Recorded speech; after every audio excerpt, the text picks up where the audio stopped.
படக்கூடியவர்களை தங்க வைப்பதற்காக பல்கலைக்கழக வளாக விடுதிகளை ஒப்படைக்க தயார் என்று சென்னை மாநகராட்சிக்கு அண்ணா பல்கலைக்கழகம் சம்மதம் தெரிவித்துள்ளது.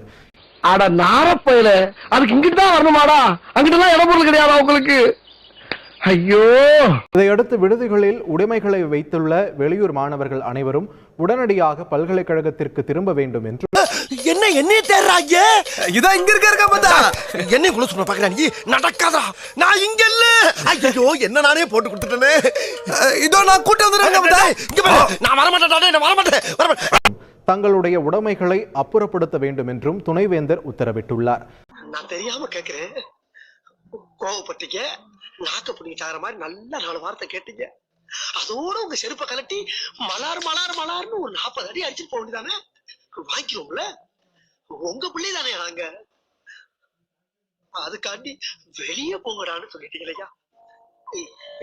நடைமுறையில் இது பல்வேறு சிக்கல்களை ஏற்படுத்தும் என்று எதிர்பார்க்கப்படும் நிலையில் வெளியூர்களில் உள்ள மாணவர்கள் பல்கலைக்கழகத்திற்கு வந்து செல்வதற்கு உரிய பாதுகாப்பை அளிக்க வேண்டும் என்று கல்வியாளர்கள் அரசுக்கு ஆலோசனை தெரிவித்துள்ளனர்.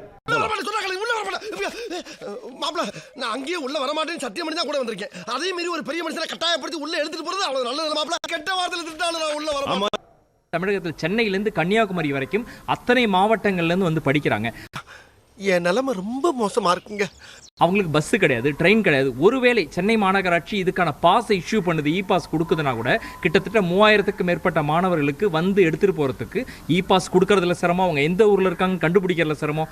அதெல்லாம் கண்டுபிடிச்சா கூட எதுல வருவாங்க? ஒரு கேப் பிடிச்சி வர முடியுமா பஸ் ட்ரெயின் இல்லாத போது?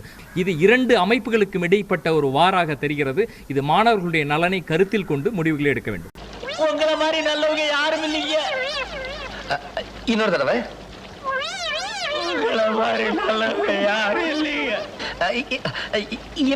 கொரோனா சிகிச்சைக்கு மும்பையைச் சேர்ந்த நிறுவனம் அறிமுகம் செய்துள்ள மாத்திரைக்கு மத்திய அரசு அனுமதி அளித்ததை தொடர்ந்து இந்த மாத்திரை சந்தையில் விற்பனைக்கு வர தொடங்கியுள்ளது. வாங்க சார், காலங்காலமாக உங்களை கடித்து கோதரி சித்திரவதை செய்து கொண்டிருக்கின்ற சுலோபமாக கொள்ளும் நவீன மிஷின் விலை 100 ரூபாய் சார். 100 ரூபாய் சார். 100 ரூபாய். ஓடியா. நிம்மதியாக நீங்கள் தூங்க வேண்டுமா? மிஷின் 100 ரூபாய். ஃபேபிஃப்ளூ என்ற பெயர் கொண்ட ஒரு மாத்திரையின் விலை 103 ரூபாய் என நிர்ணயம் செய்யப்பட்டுள்ளது. 34 மாத்திரைகள் கொண்ட ஒரு அட்டையின் அதிகபட்ச சில்லறை விற்பனை விலை 3500 ரூபாய் என தெரிவிக்கப்பட்டுள்ளது.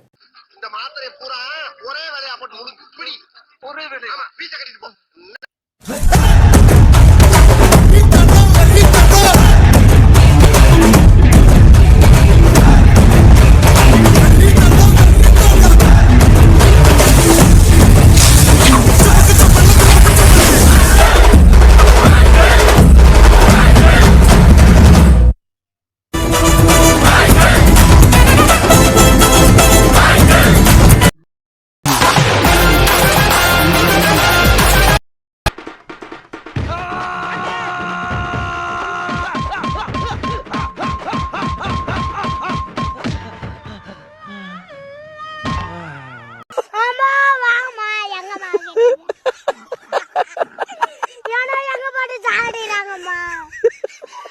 ஆர்டர் செய்யப்பட்ட பொருளை கொடுத்துவிட்டு டெலிவரி பையன் திரும்பினான். தனது மோட்டார் சைக்கிள் அருகே அவன் சென்றபோது அவ்வழியே மோட்டார் சைக்கிளில் வந்த 2 திருடர்கள் ஆயுதத்தை காட்டி பணம் உள்ளிட்டவற்றை பறித்தனர். அப்போது டெலிவரி பையன் தனது வறுமை நிலைமையை எடுத்து கூறி அழவே இரக்கமடைந்த திருடர்கள் பொருட்களை அவனிடமே திருப்பிக் கொடுத்ததுடன் கட்டி தழுவி ஆறுதல் தெரிவித்து சென்றனர். ஏன் அழுகிற? உங்க அம்மாவுக்கு ஒண்ணு ஆகாதரா, தைரியமா போ. நீ திரும்ப என்னால தாங்க முடியாதா?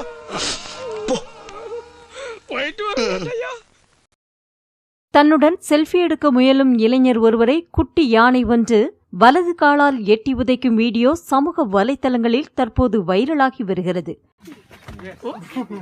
என்ன